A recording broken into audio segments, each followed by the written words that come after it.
Assalamualaikum warahmatullahi wabarakatuh.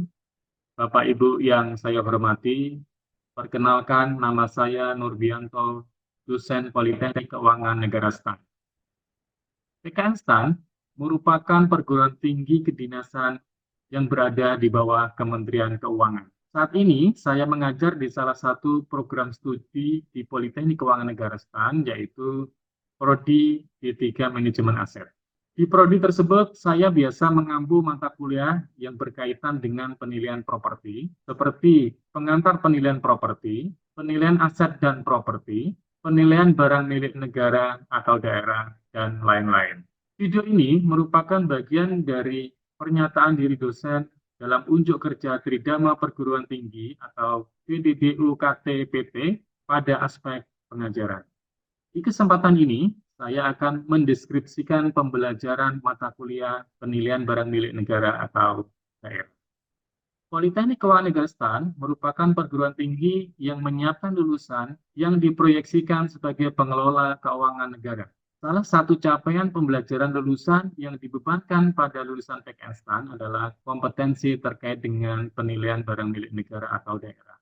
Kompetensi ini penting dimiliki oleh lulusan PKN STAN karena kompetensi ini mendukung siklus pengelolaan barang milik negara atau daerah. Selanjutnya saya akan menyampaikan tentang detail mata kuliah penilaian barang milik negara atau daerah. Mata kuliah ini diperuntukkan bagi mahasiswa program Diploma 3 Manajemen Aset Politeknik Keuangan Negara STAN, di mana bobot dari mata kuliah ini sebanyak 2 SKS, dan mata kuliah ini didesain untuk memberikan pemahaman tentang tata cara menilai barang milik negara atau daerah.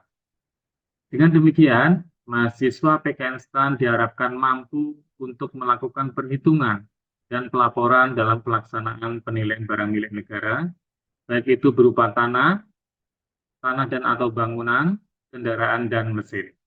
Di samping itu, mahasiswa juga diharapkan mampu untuk melakukan atau menentukan nilai wajar atas sewa barang milik negara. Mata kuliah ini diberikan setelah para mahasiswa terlebih dahulu memperoleh mata kuliah pengantar penilaian properti dan metodologi penilaian properti. Capaian pembelajaran yang dibebankan pada mata kuliah ini meliputi yang pertama adalah diharapkan agar mahasiswa memahami peran penilaian dalam pengelolaan barang milik negara atau daerah dalam rangka penyelesaian masalah pengelolaan kekayaan negara atau daerah. Capaian pembelajaran yang kedua diharapkan agar mahasiswa mampu mengaitkan teori, metodologi, dan peraturan penilaian dengan penilaian barang milik negara atau daerah. Kemudian capaian pembelajaran yang ketiga diharapkan mahasiswa mampu menghitung nilai wajar atas barang milik negara atau daerah, baik itu berupa tanah dan bangunan, dengan bertanggung jawab secara mandiri maupun kelompok. Capaian pembelajaran yang keempat yaitu mahasiswa diharapkan mampu menghitung nilai wajar sewa barang milik negara atau daerah, berupa tanah dan atau bangunan, maupun selain tanah dan atau bangunan dengan bertanggung jawab secara mandiri atau secara berkelompok. Kemudian capaian pembelajaran yang kelima meliputi mahasiswa mampu menyusun laporan penilaian dan menelaah kertas kerja penilaian PMN atau PMP dari peer atau rekan sejawat untuk menghasilkan laporan yang sesuai dengan peraturan yang berlaku di lingkungan penilai pemerintah. Kemudian capaian pembelajaran yang keenam atau yang terakhir, diharapkan mahasiswa mampu mempertahankan dan mengevaluasi laporan penilaian barang milik negara atau daerah dengan teknik komunikasi yang baik dan efektif, sesuai dengan ilmu dan metodologi penilaian untuk menghasilkan laporan yang sesuai dengan standar dan peraturan yang berlaku.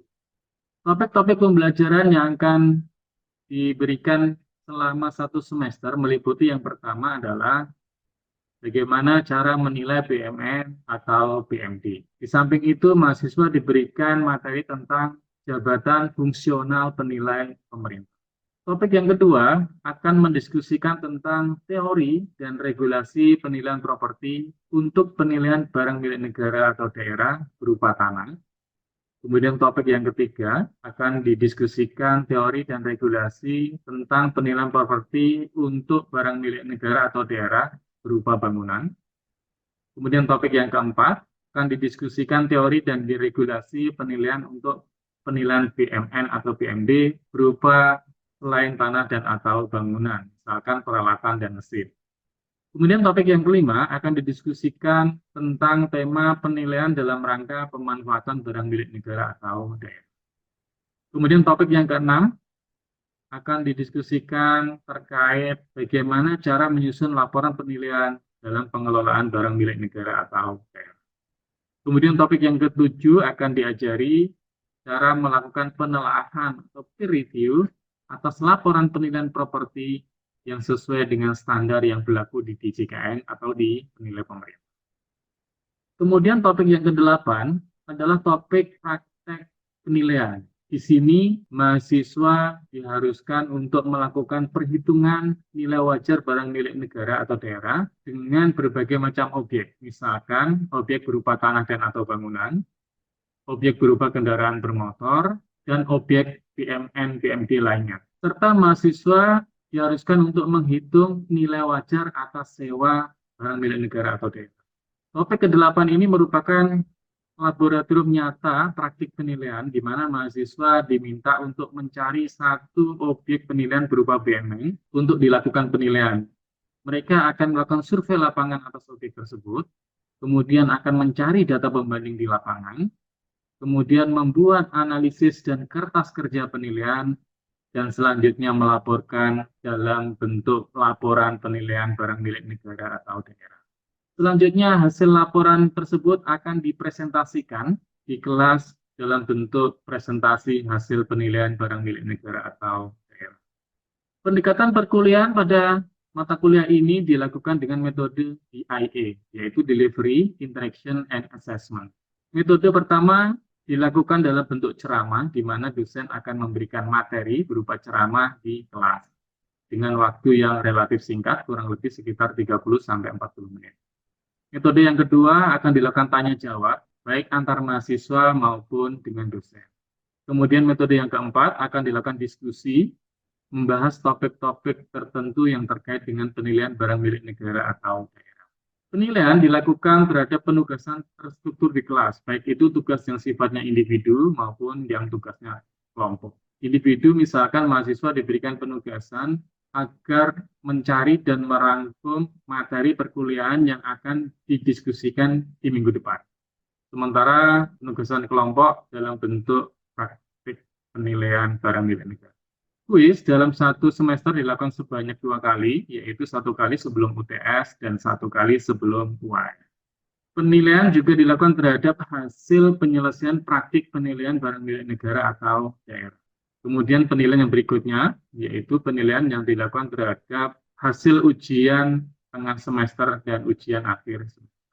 Kriteria penilaian sendiri yang pertama, ketepatan waktu terkait dengan pengumpulan penugasan, kemudian keaktifan dalam partisipasi di kelas, dalam tanya jawab ataupun diskusi, kemudian kebenaran dalam menjawab pertanyaan atau tugas, dan kemampuan dalam melakukan analisis atas laporan praktik penilaian barang milik negara.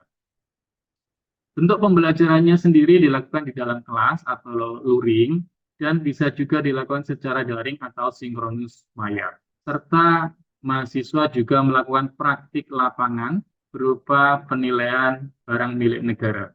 Mereka akan melakukan survei ke lapangan, baik itu terhadap objek penilaian maupun objek pembanding. Pada pembelajaran mata kuliah ini menekankan pada student-centered learning, artinya pembelajaran dilakukan oleh mahasiswa untuk mahasiswa dan diskusi juga oleh mahasiswa. Di samping itu ada project-based learning di mana mahasiswa diberikan penugasan berupa praktik penilaian barang milik negara.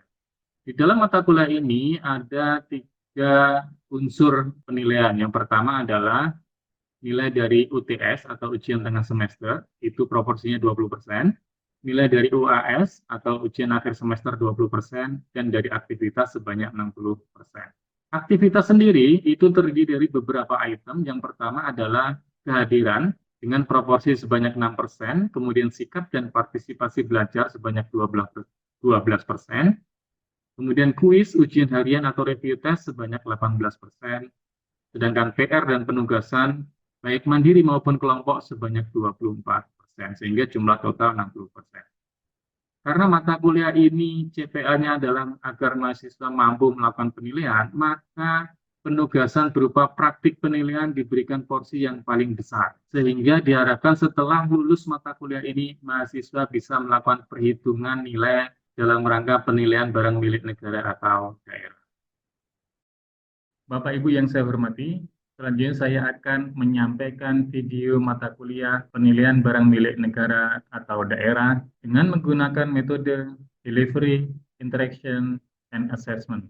Video ini merupakan video yang menggambarkan mahasiswa dalam menyampaikan praktik penilaian barang milik negara dalam bentuk presentasi atas hasil laporan penilaian barang milik negara. Berikut videonya, selamat menikmati. Assalamualaikum warahmatullahi wabarakatuh. Selamat siang semuanya. Oke, siang ini kita akan meneruskan mata kuliah kita pertemuan yang ke-13 yaitu penilaian BMN ya. Sesuai dengan RPS kita di pertemuan 14 ini kita akan diskusi tentang bagaimana menyusun kertas kerja penilaian dalam kaitannya dengan praktik penilaian barang milik negara atau BMN. Nah, seperti penugasan yang sudah saya sampaikan kemarin, ada 5 kelompok ya. Nanti kelompok yang kelima atau kelompok yang menilai tentang BUS ya kemarin sudah menyampaikan di kelas, namun belum selesai. Jadi kita akan mulai lagi gitu ya. Kelompoknya Rahma dan teman-teman. Nah, mekanismenya nanti kelompok 5 akan menyampaikan hasil kertas kerja penilaian BUS. Nanti teman-teman memberikan masukan, saran atau apa ya kritik dan lain sebagainya lah ya. Presentasi kurang lebih 8 menit saja ya. Nanti yang lain silahkan memberikan masukan. Supaya tidak menghabiskan waktu, karena waktu kita nggak banyak, silahkan kepada kelompoknya Rahma atau kelompok 5 gitu ya, untuk presentasi tentang kertas kerja hasil penilaian BMN berupa BUS ya. Silahkan. Izin Pak Nurbi untuk share screen. Jadi selamat pagi Pak Nurbi dan selamat pagi teman-teman. Izin dari kelompok 5 kemarin mendapat objek penilaian terkait penilaian BUS PK instan. Jadi untuk kemarin saat kita melakukan survei, kita mendapatkan 10 data pembanding BUS yang hampir mirip dengan BUS PK instan, tapi kita melakukan filter lagi terkait spesifikasi dan lain sebagainya, sehingga kami memilih 3 objek pembanding yang benar-benar mirip dengan BUS PK instan. Jadi untuk yang pertama, data pembandingnya itu berlokasi di Jawa Tengah dan memiliki harga pasar 950 juta. Kemudian untuk data pembanding 2 sama lokasinya juga di Jawa Tengah dengan harga 1M, dan untuk data pembanding 3 sama lokasinya di Jawa Tengah dengan harga pasar 1M. Mengapa kami mendapatkan data pembanding yang berlokasi di Jawa Tengah? Karena saat melakukan survei kemarin kami tidak mendapatkan data pembanding yang berlokasi di sekitar Jabodetabek, dan rata-rata itu data pembandingnya berada di luar Jabodetabek seperti Jawa Tengah, Jawa Timur, dan lain sebagainya. Untuk yang pertama, penyesuaian transaksional ini kami tidak melakukan banyak penyesuaian karena objek pembanding dan objek penilaian memiliki kualifikasi yang hampir mirip. Penyesuaian sendiri hanya dilakukan pada jenis dokumen untuk data pembanding 2, karena untuk jenis dokumennya di data pembanding 2 memiliki KPS yang tidak aktif, sementara untuk yang objek penilaian kita memiliki KPS yang aktif. Oleh karena itu kita kemarin setuju untuk melakukan penyesuaian sebesar 1 juta dengan persentase 0,1%. Kemudian untuk warna TNKB sendiri, di sini antara pembanding dan objek penilaian itu berbeda.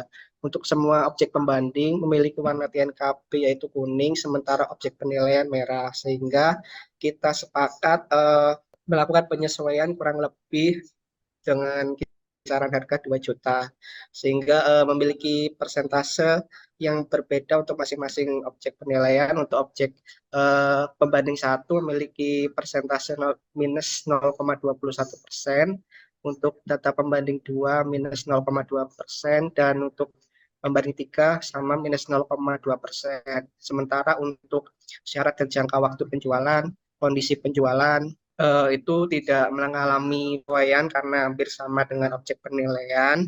Kemudian lokasi, meskipun di sini semua objek pembanding kita berasal dari Jawa Tengah, kami tidak memberikan penyesuaian karena kami menganggap lokasi objek tersebut tidak berpengaruh terhadap harga dari objek penilaian nantinya. Kemudian untuk biaya dan waktu transaksi kita juga tidak melakukan penyesuaian karena sama dengan objek penilaian. Dan kemudian terakhir untuk yang penyesuaian transaksional, khususnya jenis transaksi di sini semuanya penawaran. Dan kita sepakat kemarin melakukan penyesuaian penawaran senilai 5%. Selanjutnya mungkin dilanjutkan oleh Rahma untuk penyesuaian non transaksional. Selanjutnya untuk penyesuaian transaksional, kita melakukan beberapa penyesuaian, tapi tidak banyak. Cuma terhadap tahun pembuatan dan mesin. Untuk mesin itu terkait jumlah kilometer yang sudah digunakan setiap bosnya. Untuk penyesuaian pada tahun pembuatan, kemarin kita membuat perbedaan sekitar 50 juta terhadap ini. Perbedaan per tahun itu sekitar 50 juta. Jadi setelah dilakukan penghitungan, hasil penyesuaiannya untuk pembanding 1 itu 5,26 karena ada perbedaan tahun terhadap data objek, yaitu data objek tahun 2020, sedangkan data pembanding itu tahun 2019. Untuk pembanding 2 itu sama, dan pembanding 3 itu 2019 juga. Jadi untuk penyesuaian di objek pembanding yang ketiga itu 4,55%. Untuk mesin sendiri kemarin disesuaikan sesuai kilometer. Jadi ini kemarin kita melakukan perkiraan untuk pembanding 1 itu 5%, pembanding 2 10%, dan pembanding 3 23%. Untuk jumlah penyesuaian non-transaksionalnya 10,23% untuk pembanding 1, pembanding 2 10%, dan pembanding 3 27,50%. Indikasi nilai setelah penyesuaian itu 993 sekian. Untuk mungkin bisa dilihat sendiri di layar ya. Untuk total bobot penyesuaian itu setelah diinverse hasilnya 37,14% untuk pembanding 1, 32,34% untuk pembanding 2, dan 30,03 untuk pembanding 3, yang menghasilkan nilai wajar kendaraan itu sekitar 1 miliar 75 juta dengan pembulatan sekian setelah penyesuaian. Untuk selanjutnya penghitungan nilai sewa akan dilanjutkan oleh Nisa. Izin melanjutkan, selanjutnya itu kami akan menghitung nilai wajar sewanya. Pertama, kami sudah mendapatkan nilai wajar objek dengan menggunakan metode perbandingan data pasar sebesar 1 miliar 75 juta sekian. Nah, kemudian kami menentukan tingkat kapitalisasi langsung karena kami menggunakan pendekatan pasar dengan metode kapitalisasi langsung. Pertama, kami mencari masa manfaat dari bus itu. Masa manfaatnya itu selama 7 tahun dapat dari KMK 295 tahun 2019 tentang tabel masa manfaat. Kemudian untuk selanjutnya kami mencari risk free-nya. Risk free-nya itu yang dipakai berdasarkan juknis itu yang 1 tahun, makanya kami mengambil yang 6,5% itu. Kemudian kami mencari depresiasi tahunannya dengan cara biaya perolahannya dikurang nilai residu, terus dibagi masa manfaatnya, hasilnya per tahunnya 167 juta sekian. Selanjutnya kami menghitung juga tingkat depresiasinya dengan cara depresiasi tahunannya dibagi biaya perolehan dikali 100% dan kami mendapat 14,2,857 itu adalah recapture rate-nya. Rumus ini kami dapatkan dari per 4 tentang menentukan nilai wajar sewa BMN. Kemudian rumus tingkat kapitalisasi akhirnya yaitu risk free-nya ditambah recapture rate-nya, hasilnya adalah 17,49%. Nah, maka untuk menentukan nilai wajar atas sewanya, yaitu nilai wajar objeknya dikali tingkat kapitalisasi langsung tersebut. Hasilnya adalah per tahun 188 juta. Kemudian kami bagi per bulan, mendapat 15 juta, dan kami asumsikan bahwa masa kerja bus itu adalah selama 10 hari dalam 1 bulan, sehingga perharinya itu nilai wajar atas sewanya adalah 1.568.000. Mungkin dari kelompok kami sekian, apabila ada masukan dan tambahan dipersilakan. Teman-teman, itu adalah tadi presentasi oleh kelompok 5 ya tentang nilai wajar sewa atas bus gitu ya. Nah, selanjutnya silakan teman-teman dari apa yang dipresentasikan oleh kelompok 5, apakah ada masukan gitu ya, pendapat terkait dengan kertas kerja yang sudah dipresentasikan tadi. Silakan. Izin Pak, Silakan, Safira. sebenarnya pertanyaan aja Pak, kenapa itu penyesuaiannya yang warna TNKB sama-sama kuning tapi bisa yang satu 0,21, yang satu 0,20. Itu aja sih Pak untuk teman-teman kelompok 5 ini. Oke, terima kasih Safira ya. Silakan kelompok 5, kenapa itu ya bisa beda? Padahal warnanya sama nih, sama-sama kuning. Izin menanggapi Pak. Jadi untuk penyesuaian sendiri dari warna kuning ke merah, kami menyepakati kemarin sama 2 juta. Mungkin untuk persentasenya berbeda itu didapat dari nilai 2 juta per harga pasarnya, sehingga nanti menghasilkan nilai persentase minus 0,21. Untuk yang selanjutnya yang minus 0,20% itu sama, yang membedakan tuh hanya pembaginya, yaitu harga pasarnya jadi 2 juta per 1 juta menghasilkan nilai minus 0,20 seperti itu. Jadi mungkin yang membedakan hasil persentasenya itu dari pembaginya yang berbeda karena mengikuti harga pasarnya seperti itu. Seperti itu ya, Safira. Gimana? Cukup, Safira, atau ada yang mau ini lagi? Sama mungkin satu lagi, saya masih belum mengerti kenapa lokasi objek nggak ada penyesuaian sih. Nah, Ya, silakan kelompok kasih. 5. Kenapa ini satu di Surabaya atau mana tadi ya? Satu di Jakarta, kenapa kok nggak ada? Oh sorry, Jawa Tengah tadi ya. Jawa Tengah, satu di Banten Tangsel, kenapa nggak ada adjustment? Silahkan kelompok 5. Izin menanggapi lagi Pak, untuk lokasi sendiri mengapa kami tidak melakukan penyesuaian, karena kemarin dari hasil diskusi kelompok kami, lokasi itu tidak berpengaruh signifikan terhadap nilai wajar objek tersebut. Jadi mungkin waktu dulu itu misalnya harga penjualannya antara di lokasi Jawa Tengah atau Tangerang Selatan, Jabodetabek itu mungkin beda-beda tipis ataupun mungkin harganya sama. Oleh karena itu kita juga mungkin beranggapan dengan lokasi ini mungkin tidak berpengaruh signifikan juga, sehingga untuk lokasi ini kita tidak memberikan penyesuaian seperti itu. Mungkin ada tambahan dari Rahma atau Nisa. Gimana Rahma? Anissa? Ada tambahan? Kalau kemarin kita sempat menghitung ini sih Pak, penyesuaiannya.